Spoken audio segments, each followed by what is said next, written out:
હોસ્પિટલમાં મોટામાં મોટી જો કોઈની ભૂમિકા હોય ને તો એ નર્સની છે. આજે મારી સાથે પોડકાસ્ટ સ્ટુડિયોમાં મહેમાન બન્યા છે એક એવા વ્યક્તિ એ પોતે પણ નર્સ છે. તો શુભમ ગ્રુપ ઓફ ઇન્સ્ટિટ્યૂટના ડિરેક્ટર ઓનર શ્રી દેવીબેન આપણી સાથે છે. નર્સની જીવન કેવું હોય છે? નર્સ છે ને એ હોસ્પિટલનું હૃદય છે. શા માટે? હોસ્પિટલની અંદર એક પેશન્ટ પ્રત્યે કેવો ભાવ હોવો જોઈએ? નર્સ છે ને એ પેશન્ટનું અડધું દુઃખ ઓછું કરી નાખે છે. શું બદલાયું પહેલા ને અત્યારે? પહેલા કરતાં અત્યારે ખૂબ જ સરસ ટ્રીટમેન્ટ મળે છે. ટોટલ Nursing 5 કોલેજ છે આપણી. જી. કઈ છે? કેટલા છોકરાઓ છે આપણી પાસે? આશરે 3,500 થી 4,000 સ્ટુડન્ટ્સ છે. આગળના સમયમાં નર્સિંગનો સ્કોપ કેવો છે? નમસ્કાર, ગુજરાત ફર્સ્ટના પોડકાસ્ટ સ્ટુડિયોમાં અત્યારે છીએ. મારું નામ જેડી ગુજરાતી છે. આપ બધાનું સ્વાગત. આપણે હોસ્પિટલમાં જઈએ, આપણા પરિવારના કોઈ સ્વજનને એડમિટ કર્યા હોય અને આપણે જેટલા પણ દિવસ ત્યાં રોકાઈએ એટલા દિવસ આપણે ડૉક્ટર આવે એના ખબર અંતર પૂછે અને હોસ્પિટલમાંથી તમે રજા લો ત્યાં સુધીમાં તમને એવું ફીલ થાય કે ડૉક્ટરે અમારી ખૂબ સેવા કરી, ખૂબ ચાકરી કરી, ખૂબ સારી ટ્રીટમેન્ટ કરી. પણ ક્યાંક આપણે નર્સ જે છે, જે રોજબરોજ તમારા રૂમની અંદર દિવસમાં 10 વાર આવે છે, પેશન્ટના એક હાલ પૂછે છે, એને ક્યાંક આપણે થેન્ક યુ કહેવાનું આપણા રોજિંદા જીવનમાં ભૂલી જઈએ છીએ. અને એટલા માટે જ આજે મારી સાથે પોડકાસ્ટ સ્ટુડિયોમાં મહેમાન બન્યા છે એક એવા વ્યક્તિ કે જેમની નર્સિંગની 3 જેટલી કોલેજ છે અને આ સાથે એ પોતે પણ નર્સ છે અને એક નર્સની લાઈફસ્ટાઈલ, એક નર્સનું જીવન કેવું હોય એને ખૂબ બખૂબી રીતે તેઓ જાણે છે. અને એટલા માટે જો આવા બધા સવાલોના જવાબ મારે મેળવવા હોય તો એમની સાથે ચર્ચા કરવી પડે. તો શુભમ ગ્રુપ ઓફ ઇન્સ્ટિટ્યૂટના ડિરેક્ટર ઓનર શ્રી દેવીબેન આપણી સાથે છે. સૌથી પહેલાં તો વેલકમ મેમ આપને. નમસ્તે. ઘણીવાર આપણે જોઈએ છીએ કે મતલબ તમે પોતે નર્સ છો. ડુ યુ ફીલ કે નર્સને જે રિસ્પેક્ટ મળવું જોઈએ એમાં ક્યાંક કચાશ રહે છે, અથવા તો એક નર્સની જીવન કેવું હોય છે? પહેલાં તો હું એટલું જ કહીશ કે આપણા બોડીમાં, આપણા શરીરમાં સૌથી મહત્વનું અંગ કયું હોય છે? હૃદય ને. તો નર્સ છે ને એ હોસ્પિટલનું હૃદય છે. ક્યાં વાત? હા, કેમ કે જ્યારે પેશન્ટ આવે ને તો ડૉક્ટર તો આવશે પણ સૌથી પહેલાં એને નર્સ મળશે. યસ. હા, એટલે નર્સ જ્યારે એની સાથે ખૂબ હસીને વાત કરશે, કોઈ પણ પેશન્ટ હશે તો એને એવું કહેશે કે તમને સારું થઈ જશે, ક્યાંથી આવ્યા છો, શું નામ છે, ત્યારે પેશન્ટનું અડધું દુઃખ ઓછું થઈ જશે. એ નર્સ જ કરી શકે. અને જ્યારે કોઈ પણ ડૉક્ટર ઓપરેશન થિયેટરમાં જશે તો ડૉક્ટર તો ઓપરેશન કરશે પણ એની આસપાસ ફક્ત નર્સ હશે. અને જે નર્સ જ એક એવું કામ કરી શકશે કે જે પેશન્ટને ખૂબ જ સહિયારો આપે છે, પેશન્ટને એક મેન્ટલી સપોર્ટ આપે છે અને સાથે સાથે નર્સિંગ કેર તો કરે જ છે. તો નર્સ હોવું એ મારા માટે ખૂબ જ પ્રાઉડની વાત છે. હોસ્પિટલની અંદર તમે ક્યારે તમારી કારકિર્દીમાં એવું જોયું છે કે લોકો નર્સને કોઈ અલગ દ્રષ્ટિએથી જોતા હોય અથવા જોઈએ એવું માન સન્માન નથી મળતું? ના, પહેલાં એવું હતું પણ અત્યારે તો હું પોતે પણ વર્ક કરું છું તો મને ખબર છે કે અત્યારે નર્સને બધા ખૂબ જ રિસ્પેક્ટ આપે છે. અને બીજું કેવું કે અત્યારે નર્સિંગનું જે પ્રોફેશન છે ને એ નર્સની બધા જ દેશોમાં જરૂર છે. તમને ખબર હશે તો ઓસ્ટ્રેલિયા, કેનેડા, લંડન, અમેરિકા, ક્યાંય પણ તમે જાઓ તો નર્સિંગ પ્રોફેશન અત્યારે એટલા માટે જ એનું એક રિસ્પેક્ટ છે કે કેવું સેવાની સાથે સાથે એને આજીવિકા મળે છે. તો અત્યારે તો મને ખૂબ એવું લાગે છે કે નર્સની ખૂબ રિસ્પેક્ટ છે. તમે બહુ સરસ વાત કરી, કારણ કે દુબઈની અંદર મોટાભાગનો નર્સિંગ સ્ટાફ આપણા અહીંયા કેરલાનો છે. જી. સેવાની ભાવ કરી એટલે મને યાદ આવ્યું કે એક નર્સની હોસ્પિટલની અંદર એક પેશન્ટ પ્રત્યે કેવો ભાવ હોવો જોઈએ અને પેશન્ટના સ્વજનોનો નર્સ પ્રત્યે કેવો ભાવ હોવો જોઈએ? હા, બિલકુલ. એ તો મને ખૂબ જ એમ ગમશે એ વાત તો કે મેં હમણાં કીધું ને કે નર્સ છે ને એ પેશન્ટનું અડધું દુઃખ ઓછું કરી નાખે છે. કેમ કે ડૉક્ટર પોતાના કામમાં બિઝી હોય છે, નર્સ જ એવી છે કે જે પેશન્ટના સતત કોન્ટેક્ટમાં હોય છે.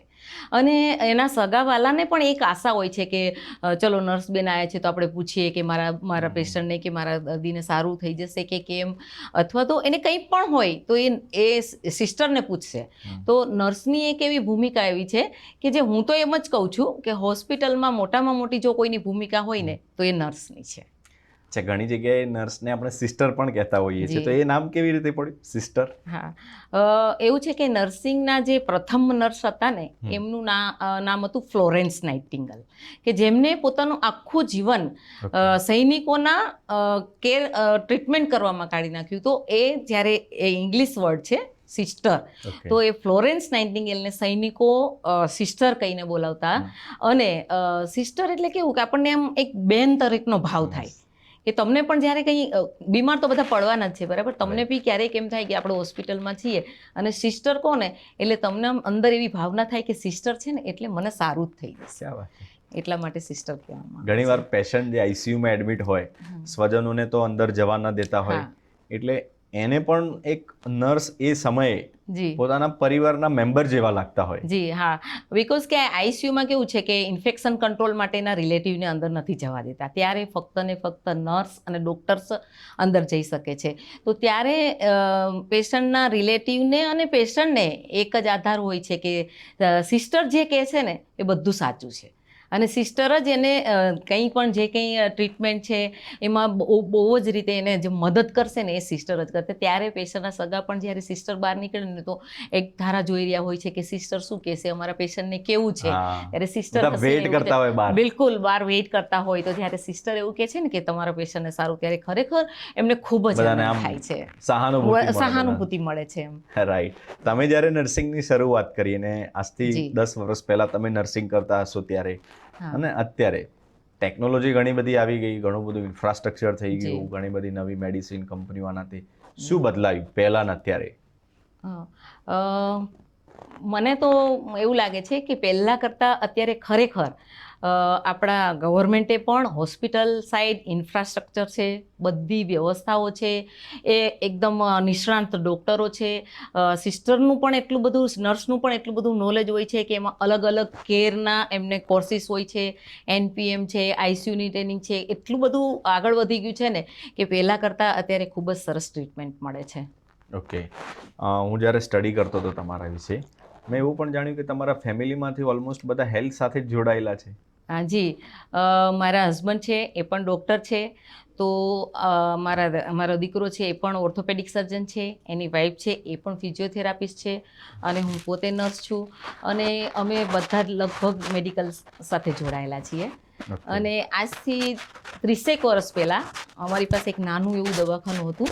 પછી લાગ્યું કે સમાજમાં ખૂબ વધારે જરૂરિયાત છે, ત્યારબાદ મારા હસબન્ડ છે જે ડૉક્ટર પ્રહલાદભાઈ પરમાર છે, જેણે ખૂબ મહેનત કરી છે, તો એમણે એક મલ્ટી સ્પેશિયાલિટી હોસ્પિટલ બનાવી અને ત્યાં અમે તમામ નિષ્ણાત ડૉક્ટરોને બોલાવીએ છીએ. અચ્છા, એ વખતે જ્યારે તમે હોસ્પિટલ બનાવી એટલે એમાં મલ્ટી સ્પેશિયાલિટીમાં શું શું હતું અને આ કેટલા સમય પહેલાની વાત છે?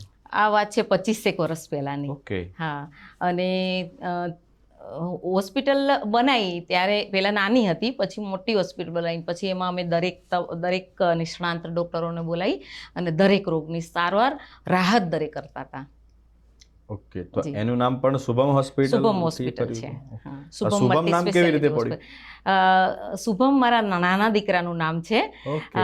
એનો જન્મ થયો ને તો ખૂબ આમ એનું વિઝન જ આમ ઉપર હતું, એટલે મારા હસબન્ડને લાગ્યું કે એના ફોટો જોઈએ ને તો આખું વિઝન એનું ગોલ આમ ઉપર હોય એવું લાગતું હતું. તો મારા હસબન્ડને એવું થયું કે મારા દીકરાના નામની એક હોસ્પિટલ કેમ ના બનાવું. ક્યાં વાત છે. તમે તો એક નહીં, એક હોસ્પિટલ બનાવી, પછી 3 કોલેજ, ટોટલ 5 કોલેજ છે આપણી. કઈ કઈ છે? હોસ્પિટલ સાઇડ પછી થોડી નર્સિસની શોર્ટેજ હતી, તો અમને એક એવો વિચાર આવ્યો કે એજ્યુકેશન ક્ષેત્રે જઈ અને આપણે ટ્રેન નર્સ કરીએ. તો અમે ગવર્મેન્ટમાં માન્યતા માટે મૂક્યું અને ગવર્મેન્ટે અમને માન્યતા આપી અને પહેલી કોલેજ અમે શુભમ કોલેજ ઓફ નર્સિંગ બનાવી, ત્યારબાદ સોહમ કોલેજ ઓફ નર્સિંગ, ત્યારબાદ શાંતમ કોલેજ ઓફ નર્સિંગ. અને બીજી પછી આગળ કસ્તુરબા ગાંધી ફિઝિયોથેરાપી અને ડૉક્ટર BR આંબેડકર લો કોલેજની સ્થાપના કરી. કેટલા છોકરાઓ છે આપણી પાસે? આશરે 3,500 થી 4,000 સ્ટુડન્ટ્સ છે. 3,500 થી 4,000 સ્ટુડન્ટ? જી હા, બીકોઝ બહુ બધા કોર્સિસ છે એમાં. તો આટલું બધું મેનેજ કેવી રીતે થાય બધા છોકરા? મેનેજ કરીએ છીએ, આખી ટીમ છે અમારી, અમારા CEO છે, અમારા ઘણા બધા પ્રિન્સિપાલ શ્રીઓ છે, ઘણા બધા ટીચર્સ છે, ઘણી બધી લેબ છે, આખું એક કેમ્પસ છે અને એક ટીમ છે. કેમ કે ટીમ વર્ક હોય ને ત્યારે જ આ બધી વ્યવસ્થા થઈ શકે છે. રાઈટ. જી પણ આટલા બધા સ્ટુડન્ટ હોય ને આટલી બધી કોલેજીસ હોય એટલે કોઈ નાના મોટા પ્રશ્નો પણ સામે આવે છે? જી જી જરૂર કોઈ જરૂર. પડકારો તમને લાગે છે આમાં? ઘણું બધું. કેમ કે જ્યારે તમે એક કોલેજ બનાવો ને એટલે એક આખું વટવૃક્ષો બનાવવા સમાન છે કે જેમાં તમે બીજા કોઈ મોજશોખ ના કરી શકો, ફક્ત ને ફક્ત મહેનત. તો મારા હસબન્ડ છે જે પ્રહલાદભાઈ પરમાર, એમણે ખૂબ આજ સુધી મને યાદ પણ નથી કે અમે ક્યારેય મૂવી જોવા ગયા. કેમ કે આટલું બધું એક દીકરી સાચવવી ઘણીવાર મુશ્કેલ હોય છે. તો અમારે ત્યાં તો 3.5 દીકરીઓ અને દીકરાઓ, તો આખું બધું મેનેજ કરવું ખૂબ જ મુશ્કેલ હોય છે. એમાં ઇન્ફ્રાસ્ટ્રક્ચર, પછી હોસ્ટેલ અને ઘણા બધા એવા પ્રશ્નો હોય છે કે જે આપણે કંઈ પણ ના શકીએ, જેમાંથી અમે ખૂબ અમારો નીતિમત્તાના ધોરણે નિયમો અનુસાર કામ કરી અને એમાંથી અમે પાર પડીએ છીએ. ઓકે. ઘણા બધો નર્સિંગ સ્ટાફ તો એવો હશે કે તમારે ત્યાંથી સ્ટડી કરીને ગયા હોય, બહાર જોબ કરતા હોય, સ્ટીલ તમારી સાથે જોડાયેલા હશે બધા? જી જી જી. આજથી લગભગ નર્સિંગ કોલેજને 15 વર્ષ થયા હશે. તો ઘણા એવા સ્ટુડન્ટ છે કે જે યુએસએમાં છે, જે લંડન છે, ઓસ્ટ્રેલિયા છે. તો ઘણીવાર મને ફોન કરીને એવું કહે છે કે મેડમ હું અત્યારે યુએસએમાં છું, મેડમ મેં મારું પોતાનું બંગલો લીધો છે, મેડમ મેં પોતે ગાડી લીધી છે.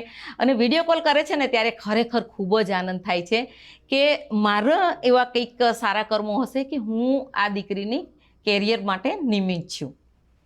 મેડિકલ લાઇનમાં તો ચલો સમજી શકીએ છીએ કે તમે મેડિકલ ક્ષેત્રમાં છે આખું ફેમિલી, પણ મેડિકલ ક્ષેત્રમાં રહીને તમે સીધો કાયદામાં પ્રવેશ કરો, ડૉક્ટર બાબા સાહેબ આંબેડકર લો કોલેજ, એ વિચાર કેવી રીતે આવ્યો?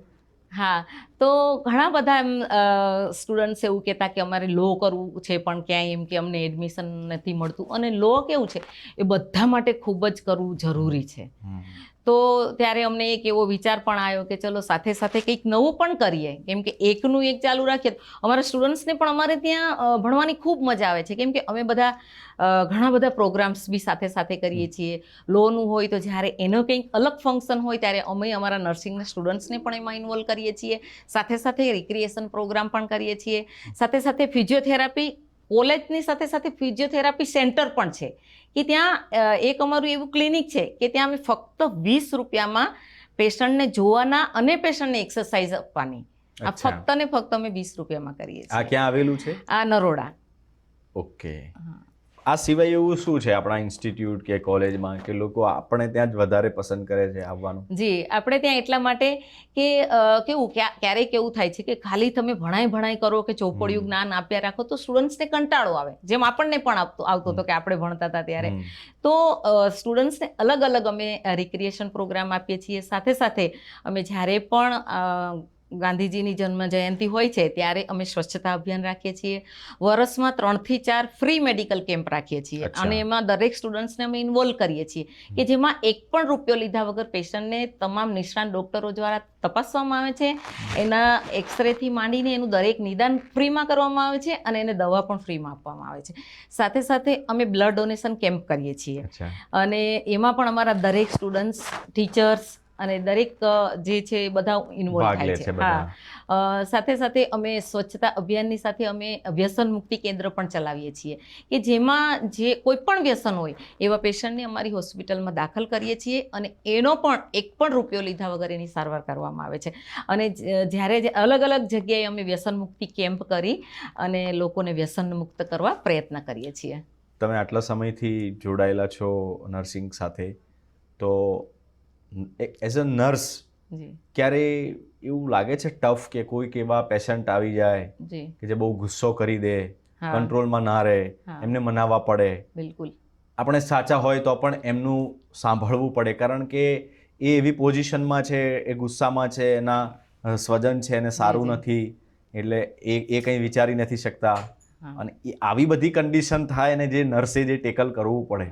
ડૉક્ટર તો કરતા જ હોય છે પણ એની સાથે નર્સની પણ રિસ્પોન્સિબિલિટી છે. તો આવી પરિસ્થિતિ તમે ક્યારે જોઈ છે? જી જી. એક નર્સને હું રિસ્પેક્ટ આપવાનું એટલા માટે જ કહીશ કે એની લાઈફ ખરેખર ટફ હોય છે. પહેલું તો એને ઘર સંભાળવાનું હોય છે. હું અત્યારે એટલા બધા કિસ્સાઓ જોઉં છું. ઘણા સિસ્ટર કે નર્સ એવા હોય છે કે જેના સાસુ સસરા પેરેલાઇઝ હોય છે. ઘરમાં બાળકોને ભણાવવાની જવાબદારી હોય છે. ઘણીવાર હસબન્ડ કંઈ કરતા નહીં હોતા. તો એક નર્સ એટલે હું તો એને યોદ્ધા કહીશ કેમ કે એ પોતે એટલી બધી એમાંથી સફળ થતી હોય છતાં પણ એ હોસ્પિટલ સાઈડ જાય ને ત્યારે સદાય સતત હસતી એ પેશન્ટ સાથે વર્ક કરે છે. હવે હું તમને એક દાખલો આપીશ કે એક સાયકિયાટ્રિક પેશન્ટ છે, બરાબર? તો એને ખબર નહીં હોતી કે હું શું કરું, તો એ ઘણીવાર હાથ પણ ઉપાડી લે છે, ઘણીવાર એ જેમ તેમ બોલે. ત્યારે એ નર્સને ખબર હોય છે કે એ તો એક પેશન્ટ છે, અને ઘણીવાર બીજા પણ એવા પેશન્ટ હોય, સારા હોય, એ પણ ઘણીવાર એવું વર્તન કરે છે, છતાં પણ નર્સ ક્યારેય એની સામે ઉદ્ધતાઈ ભર્યું વર્તન નથી કરતી, કેમ કે એનું એજ્યુકેશન જ બેસ્ટ હોય છે. એટલે ઘણીવાર આવા કડવા ઘૂંટડા હોય છે, એ હળાહળ પી જવા પડે છે. જી. પણ આજે તમે એવી ઘણી બધી એવી વાતો કરી કે કદાચ લોકોને પહેલી વાર આવું જાણવા મળતું હશે, અને એટ ધ એન્ડ તો એ પણ એક સ્ત્રી છે, કોઈની માં છે, કોઈની બેન છે, કોઈની પત્ની છે. આખા પરિવારની જવાબદારી સાથે સાથે પેશન્ટને પણ પોતાના પરિવારની જેમ જ સાચવવાનું હોય છે. બિલકુલ. કેમ કે એના દિવસના મોસ્ટ જે વધારે અવર્સ છે, 8 અવર્સ, એ તો એના હોસ્પિટલ સાઈડ જ જવાના છે ને, તો એનો પહેલો પરિવાર છે એ હોસ્પિટલના પેશન્ટ જ છે. આ સિવાય તમે જ્યારે જર્નીની શરૂઆત કરી અને અત્યારે જ્યારે ઇન્ટરવ્યૂ આપી રહ્યા છો ત્યાં સુધીમાં જીવનમાં એવા કોઈ પડકારજનક વળાંકો આવ્યા, ખૂબ તકલીફ પડી હોય તો પણ તમે આમ અડીખમ ઊભા રહ્યા હોય? હા, ઘણીવાર એવું થાય કે કંઈ કારણસર ટ્રાન્સફર થઈ ગઈ હોય, પછી ફેમિલીને મૂકીને જવું પડે, ત્યાં એડજસ્ટ ના થઈ શકીએ. પછી ઘણીવાર એવું હોય કે ઘરે કોઈ બીમાર હોય અને આપણી નાઇટ ડ્યુટી હોય તો પણ તમે ના કહી શકો. કેમ કે એ જવાબદારી તમારી પહેલી છે. કેમ કે ત્યાં જે પેશન્ટ રાહ જોઈ રહ્યા છે ને, એ ઘણા બધા પેશન્ટ એવા હોય છે કે જે તમે જશો ને તમે ટ્રીટમેન્ટ કરશો પછી જે સાજા થવાના છે. તો ઘણું બધા એવા આવે છે કે કોવિડ ટાઈમ બહુ ટફ હશે. કોવિડ ટાઈમ ખરેખર ખૂબ જ ટફ હતો, ખૂબ જ. એમ કે એક તો કેવું, કોવિડમાં કામ કરવાનું અને ઘરે જતા બીક લાગે કે ઘરે જઈશું અને અમારું ઇન્ફેક્શન અમારા ઘરનાને લાગશે તો. એટલે એ સમય તો ખરેખર હું ભગવાનને પ્રાર્થના કરીશ કે ફરી ના આવે. કોવિડમાં તો કેવી રીતે કે આખું વીક બધાને એવી રીતે આપ્યું હતું કે આખું વીક એમને હોસ્ટેલમાં જ રોકાવાનું, ઘરે નહીં જવાનું. કેમ કે ઘરે જાય તો ઘરના લોકોને ઇન્ફેક્શન લાગે, એટલે સરકારશ્રીએ ખૂબ સરસ વ્યવસ્થા કરી હતી હોસ્ટેલની. હવે શું વિઝન છે? 5 કોલેજ છે, 6ઠ્ઠી ખોલવી છે, મલ્ટી સ્પેશિયાલિટી હોસ્પિટલ પણ ઓલમોસ્ટ તમારી 2 તો થઈ જ ગઈ છે. આ યુનિવર્સ અને સમય એવું કે છે કે રોકાવું નહીં. રોજ સૂર્ય ઉગે છે, રોજ ચંદ્ર ઉગે છે, રોજ દિવસ થાય છે. તો મારું એવું માનવું છે કે રોકાવું જોઈએ જ નહીં એમ. તો અમારે અત્યારે જે કોર્સિસ ચાલી રહ્યા છે નર્સિંગમાં, જેમાં ANM છે, GNM છે, BSc નર્સિંગ છે, પોસ્ટ બેઝિક નર્સિંગ છે, MSc છે, ફિઝિયોથેરાપી છે અને લો છે. હવે આગળ અમારું એક વિઝન છે કે આ જે કોર્સિસ ચાલી રહ્યા છે ને સર, એમાં મોટાભાગના જે મધ્યમ વર્ગની દીકરીઓ અને દીકરાઓ નર્સિંગ કરે છે, તો એમને ઘણીવાર પૈસાની વ્યવસ્થા ના હોય, ઘણીવાર ફી ના ભરી શકતા હોય, તેવા ગરીબ જે સ્ટુડન્ટ છે એની અમે ઓછી ફી લઈને ભણાવીએ છીએ. સાથે સાથે સરકારશ્રી પણ સ્કોલરશિપ આપે છે. તો કોવિડ ટાઈમની અંદર કેટલું ટફ હતું કામ કરવું નર્સ માટે? હા, હું ભગવાનને પ્રાર્થના કરીશ કે એવો સમય ફરી ક્યારેય ના આવે. કેમ કે કોવિડ ટાઈમમાં કેવું હતું કે હોસ્પિટલ સાઈડ કામ કરતા હતા ને તો ઘરે જવું ખૂબ મુશ્કેલ હતું. કેમ કે અમને બીક લાગતી હતી કે ઘરે જઈને ક્યાંક ઘરના લોકોને ઇન્ફેક્શન ના એ વખતે બધા ડરતા હતા. બધા બહુ જ ડરતા હતા એમ. ઘરે જઈએ તો બધા કે તમે બહાર રહો, તમે બહાર રહો. હા, આપણી સાથે અલગ વર્તન થતું. હા, હું પોતે કેવું કરતી હતી કે હું ઘરે જતી હતી ને તો સર્વન્ટને કહેતી હતી કે પાઇપ લઈને ઊભો રહે, તો હું બહાર ને બહાર પાઇપથી નાહી લેતી હતી, અને નહીને પછી ફરી બાથરૂમમાં જઈને નહીને પછી હું ઘરના લોકો સાથે વાતચીત કરતી હતી. કેમ કે ખૂબ ડર લાગે જ્યારે આપણા સ્વજનને ખોવાનો ડર ખરેખર ખૂબ જ એ છે. અને સાથે સાથે પેશન્ટનું બી જોવાનું હોય ને, આપણામાં એક માનવતા હોય, અને જ્યારે પેશન્ટો ટપ જતા હતા ને ત્યારે ખરેખર ખૂબ જ એમ દુઃખ થતું હતું કે આપણને જોવું ખૂબ આમ એ જોઈ શકતા નહોતા, એમ કે આપણને ખરેખર આમ ખૂબ દયા આવતી હતી. અને માનવતાના ધોરણે પણ સતત ત્યાં રહેવું જરૂરી હતું. 24 કલાકો કે 48 કલાકો પણ અમે સતત પેશન્ટની સાથે રહીને કામ કરતા હતા. તમારી 5 કોલેજ છે, તો નેક્સ્ટ વોટ આગળ શું કરવું છે? હા, અમારી 5 કોલેજ છે, એમાં 3 નર્સિંગ છે, એક ફિઝિયોથેરાપી છે અને લો છે. હવે આગળ મેં કીધું ને કે સમય રોકાતો નથી, એમ આપણે પણ ના રોકાવું જોઈએ. સતત કંઈ ને કંઈ કામ કરતા રહેવું, કંઈ ને કંઈ એક્ટિવ રહેવું જરૂરી છે. તો હવે અમારા ડાયરેક્ટર સર છે જે ડૉક્ટર પ્રહલાદભાઈ પરમાર, કે જેઓ સતત એમને જોઈને અમે શીખીએ છીએ કે સતત એક્ટિવ રહીએ, સતત કંઈ ને કંઈ નવું કરતા રહો. તો એમનું વિઝન છે કે આગળ જો સરકારશ્રી માન્યતા આપશે તો અમે એક મેડિકલ કોલેજ બનાવવા જઈ રહ્યા છીએ. Okay, very nice. જી આટલા બધા છોકરાઓ તમારી પાસે આવે છે, જી. દરેકની એક અલગ કહાની હોય. જી કોઈને કોઈ બિચારા સ્ટ્રગલિંગ કરીને આવેલા હોય, જી કોઈને કેટલા મોટા સપના હોય, જી અને આટલા બધા છોકરાઓ તમારે ત્યાંથી ભણીને પણ ગયા છે, કોઈ જી. નોકરી કરે છે. તો આજે હું એવું ઈચ્છું છું કે તમે સ્ટ્રગલ કરીને તો અહીંયા પહોંચ્યા છો, હા પણ તમારા લાઈફમાં તમને અહીંયા સુધી પહોંચાડવા માટે તમામ સ્ટુડન્ટ્સનું પણ મહત્વનું યોગદાન છે. જી જી જી તો એ લોકોને થેન્ક યુ કહેવા માંગો છો તમે? જી જી જરૂર જરૂર. મારા તમામ સ્ટુડન્ટ્સને હું ખૂબ જ આભાર માનીશ. કેમ કે એ એવું કહેવાય છે ને કે મારા સંતાન જેવું છે. અને આજ સુધી આજે 15 વર્ષથી અમે કોલેજીસ ચલાવીએ છીએ, આજ સુધી એક પણ સ્ટુડન્ટ્સે ક્યારેય એવું કોઈ ખોટું કામ નથી કર્યું કે અમને નીચું જોવાના થાય. રાઈટ. આવા અમારા દરેક સ્ટુડન્ટ છે અને હું એ બધાને જોઉં છું ને ત્યારે મને ખૂબ આનંદ થાય છે કે અમે એનું ભવિષ્ય બનાવવામાં નિમિત્ત બન્યા છીએ. Okay, right. પોતાના માટે સમય કેવી રીતે કાઢો છો? તો હવે એવું થઈ ગયું છે ને કે વર્ક ઇઝ વર્શિપ. તો હવે કામ ના હોય ને તો હવે ગમતું નથી.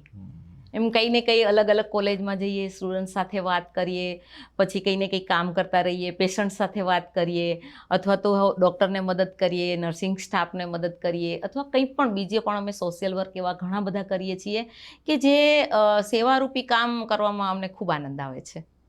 આગળના સમયમાં નર્સિંગનો સ્કોપ કેવો છે? ખૂબ જ સરસ. નર્સિંગનો સ્કોપ એટલા માટે રહેવાનો છે કે તમે જોવો છો ને કંઈક નવા ડિઝીઝ આવ્યા જ કરે છે. હોસ્પિટલો ઉભરાય છે, જ્યાં જવું ત્યાં તમે એટલા બધા પેશન્ટ હોય છે ને એટલા બધા. કેમ કે જ્યારે આટલા બધા પેશન્ટ વધતા જાય છે, આટલા બધા ડિઝીઝ નવા આવતા જાય છે, ત્યારે નર્સિસની ખરેખર ખૂબ જ જરૂરિયાત પડવાની છે. તો નર્સિસ માટે ખૂબ જ સ્કોપ છે અને બીજા દેશોમાં પણ એની ખૂબ જ જરૂરિયાત છે. ઓકે. દેવીબેનને આ બધી બાબતો બાજુમાં મૂકીને તમને વ્યક્તિગત શું શોખ છે, શું ગમે છે? મને તો બહુ જ બધા શોખ છે અને હું ક્યાંક ને ક્યાંક સમય કાઢી બી લઉં છું કે ભાઈ કંઈક ને કંઈક મને રીડિંગનો શોખ છે, પછી ભગવાનના પૂજાપાઠ કરવાનો, મંદિરે જવાનો શોખ છે. આધ્યાત્મિક છો? હા, સાથે સાથે મને ડાન્સનો શોખ છે, વાહ. મ્યુઝિકનો પણ શોખ છે, સાથે સાથે સ્ટુડન્ટ સાથે જે કંઈ રિક્રિએશન પ્રોગ્રામ હોય કે આ છે તે છે, તો હું એ બધામાં ઇન્ટરેસ્ટ લઉં છું. ટૂંકમાં મને કોઈ બી નાની મુમેન્ટ ગમે છે અને એમાં મને આનંદ લેવાનું ગમે છે. તો આ પોઝિટિવિટી ક્યાંથી લાવો છો તમે? આ બધી ક્યાંથી શીખવા મળે છે? હા, એ ખરેખર એમ ક્યારેક મને એવું થાય છે કે મારે જે આસપાસ જે લોકો મળે છે ને એ પણ એટલા પોઝિટિવ હોય છે અને હું એમાં કંઈક ને કંઈક એમનામાં જોઉં છું કે એમાંથી શીખવા જેવું શું છે, એ હું એમનામાંથી લઉં છું.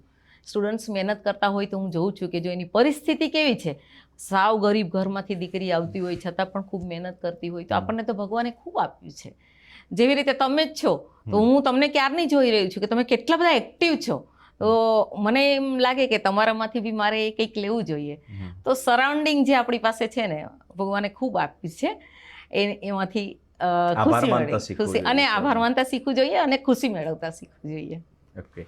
હું એવું ઈચ્છું છું, કારણ કે તમે પોતે નર્સ છો, આટલા બધા સ્ટુડન્ટ તમારે ત્યાં એ પણ બધા નર્સિંગવાળા છે. ગુજરાતની જેટલી નર્સ બહેનો છે જે કામ કરી રહી છે, એમને મોટિવેટ કરવા હોય તો તમે કેવી રીતે મોટિવેટ કરશો? હું એટલું જ કહીશ કે તમે જે વ્યવસાયમાં કામ કરી રહ્યા છો ને એ સૌથી ઉમદા વ્યવસાય છે. કેમ ખબર છે? કે તમારામાં એક ભગવાન, એક દેવી રહે છે કે તમે મશીન સાથે કામ નથી કરતા, તમે માણસ સાથે કામ કરો છો.